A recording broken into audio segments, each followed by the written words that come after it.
l'opération de vente des billets d'avion aux supporters de la sélection nationale de football à destination de Douala au Cameroun, pour assister à la première manche du match barrage, prévu le 25 mars en cours au stade Japoma, débutera dimanche, suite à l'instruction donnée par le président de la République, M.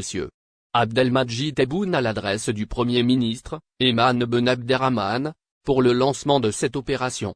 Le président Tebboune a enjoint au Premier ministre, M. Ayman Ben Abderrahmane de lancer, à compter de dimanche 13 mars 2022, l'opération de vente des billets d'avion à destination du Cameroun à des prix subventionnés, et d'assurer tous les moyens pour la réussite de cette opération, a indiqué samedi un communiqué de la présidence de la République. Cette décision permettra aux supporters de la sélection nationale de football des différentes régions du pays de se déplacer au Cameroun en soutien aux poulains du sélectionneur national Djamel Belmadi, qui disputeront ce match important et décisif contre les Lions indomptables. Avant le match aller, les joueurs de l'équipe nationale effectueront un stage bloqué à partir du 21 mars à Malabo en Guinée équatoriale, avant de rallier la capitale économique du Cameroun pour affronter les coéquipiers du buteur Vincent Aboubakar au stade Japoma. Le sélectionneur national devra dévoiler, en début de semaine, la liste des joueurs sélectionnés pour cette double confrontation.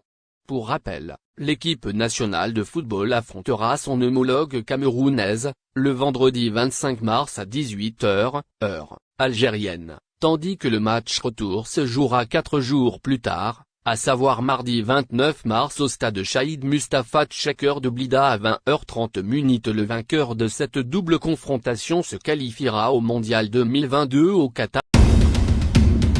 Sous le feu des critiques depuis quelques jours, le président du Paris Saint-Germain connaît désormais le sort qui lui est réservé. L'élimination du Paris Saint-Germain mercredi soir en huitième de finale de la Ligue des Champions a provoqué un nouveau séisme au sein du club parisien. Tandis qu'un grand ménage est attendu par certains et annoncé par d'autres, l'avenir de Nasser Al-Khelaifi était également remis en cause, notamment par un CUP très remonté. Ce dernier sera déçu d'apprendre que le propriétaire du PSG devrait maintenir sa confiance envers le président actuel du club. D'après les informations de RMC, il a donc été décidé en haut lieu d'épargner Nasser Al-Khelaifi qui n'est pas menacé. Le média rapporte que les décideurs parisiens estiment que celui-ci a beaucoup délégué, depuis plusieurs saisons et ne doit pas être tenu comme principal responsable de l'élimination. Autant dire que d'autres personnes au sein de l'organigramme ont d'ores et déjà du souci à se faire pour leur avenir. Des changements à venir, ce sera probablement le cas de Leonardo. Le directeur sportif du PSG pourrait ainsi être invité à quitter le navire parisien au terme de la saison actuelle, tout comme ce pourrait être le cas pour l'entraîneur Mauricio Pochettino. En attendant, Nasser Al-Khelaifi sera présent dimanche au Parc des Princes pour PSG Bordeaux, 13h.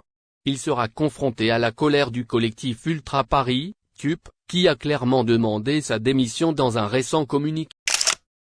La personnalité et l'œuvre théâtrale d'Abdelkader Aloula, assassiné à Oran il y a 28 ans, ont constitué une source d'inspiration et un exemple à suivre pour un grand nombre de jeunes comédiens.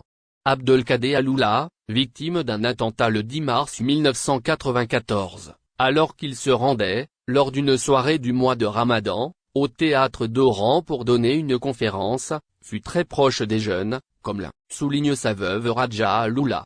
Sa coopérative théâtrale 1er mai comptant de nombreux jeunes comédiens, qui donnaient des spectacles et des représentations dans divers espaces, notamment dans les établissements scolaires, dans les villages les plus reculés et à l'occasion des festivals de théâtre, remportait d'énormes succès, a-t-elle affirmé. Aloula, a précisé son épouse Radja, était un habitué du festival du théâtre.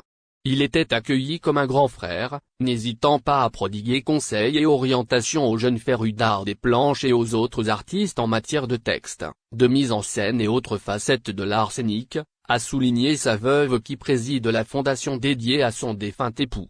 Homme de théâtre, il a su donner au 4e art national une nouvelle dimension, aussi bien dans la forme que dans le contenu, en intégrant des formes d'expression puisées du terroir, à l'exemple de la halka et du goual, en utilisant la musique, la lumière, le décor, l'expression corporelle comme éléments fondamentaux de la dramaturgie, a rapporté sa veuve.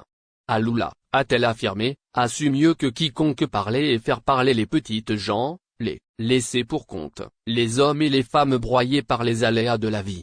Près de 3 décennies après sa disparition tragique, Sbahawaran le lion d'Oran, comme aiment l'appeler affectueusement et avec respect les Oranais, ses œuvres constituent une grande source d'inspiration pour bon nombre de jeunes comédiens. La fondation qui porte son nom offre une aide appréciable aux jeunes, désirant faire des recherches sur l'œuvre et le parcours de ce monument du théâtre national.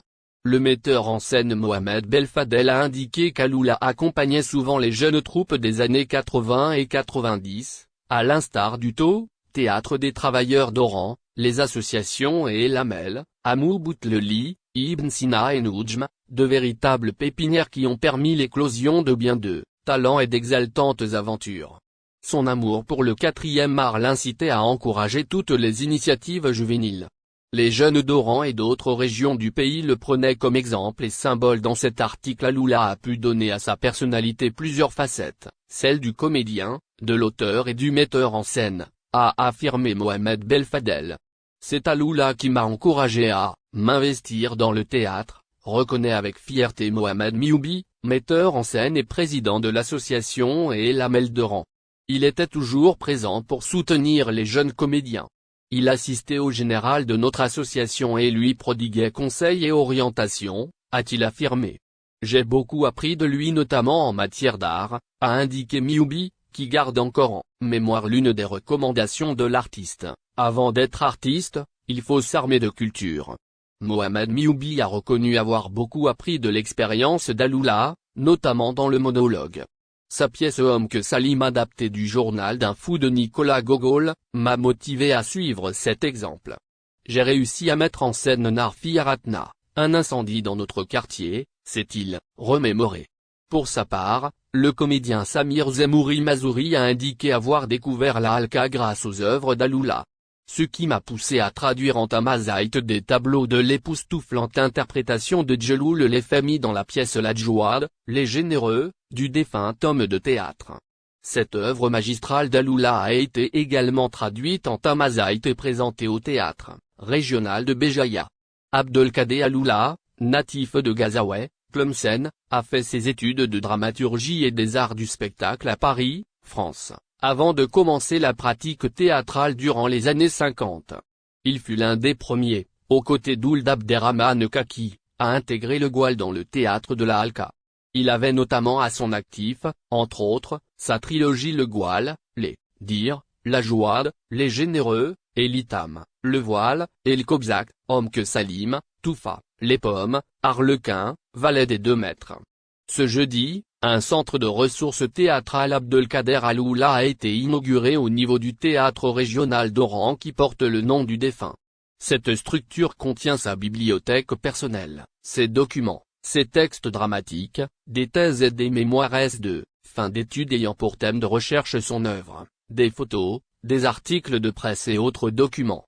Tout ce précieux fonds archivistique, dont de la famille Aloula, sera mis à la disposition des chercheurs, des étudiants, des artistes et journalistes,